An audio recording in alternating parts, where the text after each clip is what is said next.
391 kepala desa sekarang harus menuntut haknya. Kalau perusahaan tidak mau, usir perusahaan itu. Usir. Saya minta semua desa yang ada seluruh Batan Sintang ini lawan. Karena kita mau percaya siapa? Dewan tidak bisa kita percaya, bupati tidak bisa kita percaya. Rakyat sekarang bertindak. Rakyat bertindak.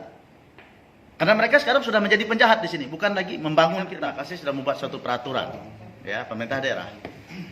Tetapi perusahaan sampai detik ini tidak ada menindaklanjuti, ya, peraturan yang dibuat oleh pemerintah daerah tentang tanah kas desa, ya, tidak ada. Tapi saya lihat pemerintah Hongkong takut dia mencabut izin perusahaan yang melanggar ini. Ada apa? Berarti kan ada udang di balik batu. Pemerintah kok takut dengan perusahaan? Sebagai kepala otonom di sini, bupati kok takut dengan perusahaan? Ada apa? Yang dirugikan rakyatnya loh. Dia jadi bupati, jadi dewan itu karena rakyat yang milih. Kok takut dengan perusahaan? Kurang gaji kah? Maka saya minta kepada penegak hukum ini turun tangan. Kalau memang dewan salah, dewan proses. Bupati salah, bupati proses. Disinilah letaknya kejahatan yang dilakukan. Ya, ini statement saya sebagai wakil ketua DPRD. Berarti setuju Bang dengan gerakan 15 kades yang dikailir kemarin Bang? Sangat setuju. Semua desa bukan hanya 15, 391 kepala desa sekarang harus menuntut haknya. Kalau perusahaan tidak mau, usir perusahaan itu. Usir. Saya minta semua desa yang ada seluruh Batan Sintang ini lawan. Karena kita mau percaya siapa? Dewan tidak bisa kita percaya, bupati tidak bisa kita percaya. Rakyat sekarang bertindak. Rakyat bertindak.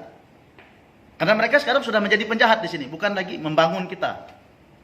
Nah, lahan masyarakat yang sudah ada sepikat mereka petunkan. Mereka petunkan. Nah, ini satu kejahatan yang sangat memalukan sekali.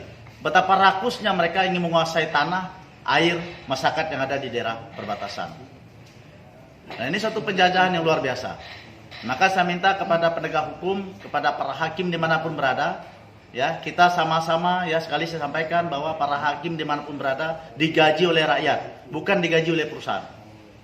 Hak rakyatnya mereka gugat. Nah, sekarang mereka melakukan kejahatan dengan HGU yang mereka rampas dengan tanpa proses administrasi, dengan maladministrasi, diam penegak hukumnya, diam para hakimnya. Ingat bahwa hakim, penegak hukum digaji oleh rakyat, bukan oleh Permata Lestari Jaya, bukan oleh perusahaan ini. Dan untuk diketahui bahwa kami masyarakat adat yang ada di daerah perbatasan baru gabung ke Indonesia ini, baru bentuk Indonesia ini, baru 76 tahun. Kami ada itu belum ada Indonesia. Kami sudah ada sejak lama. Masyarakat adat Bugau, Kumpang, Mandau yang ada itu belum ada Indonesia, sudah ada struktur di sana. Sudah ada hak milik tanah di sana yang dimiliki secara adat. Nah, kami dengan rela menyatakan sebagai orang Indonesia, bernegara Indonesia, berhukum di Indonesia, bukan malah jadi pemerintah Indonesia menyusahkan rakyatnya, malah memihak penjajah ini.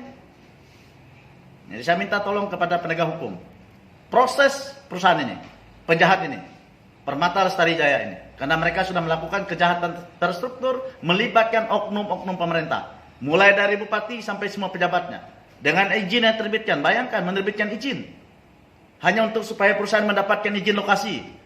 Ada kawasan hutan menjadi hutan lindung, rakyat disusahkan hanya untuk kepentingan perusahaan.